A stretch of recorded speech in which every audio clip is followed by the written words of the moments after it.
Okay, so compensation. You might get asked this, you might not get asked this. If you do get asked this, you should always say, I'm more interested, something along the lines of that. You're more interested in the role at the moment, and you'd be looking for, the market standard for someone at your level in your, designated area or location, for lack of better words. However, recruiters, specifically at smaller companies, generally are going to want to have some sort of number for you, just because they have a tighter budget. So if they push again, you can just reiterate that you're looking for, your expectations are within the market standard for, a software engineer in Dallas, Texas. Okay. And then if they push again and they say, well, I really need a number for you. What is it that you're looking for?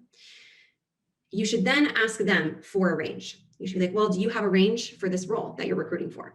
Okay. And then if they say no, and they ask again for a number, always give them a range. And that range should be based on your research. Okay. So this range of compensation is like your last resort. Like, you don't want to give this in the first call if you can get away with it.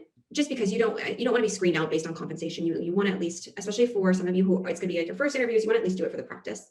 The more you practice interviewing, the better you're going to get. So how to go about this is to do your research. I highly recommend things like PayScale and or Glassdoor, anything that you can find online to research someone at your level in that industry you're interviewing for, in that location, what the range is. Usually that's what I'm saying. You kind of want to avoid this in the first call because you might be, interviewing across different industries or for different types of positions, maybe like a machine learning engineer or like an AI engineer, just like I give you guys an example, like you might be doing things a little bit different.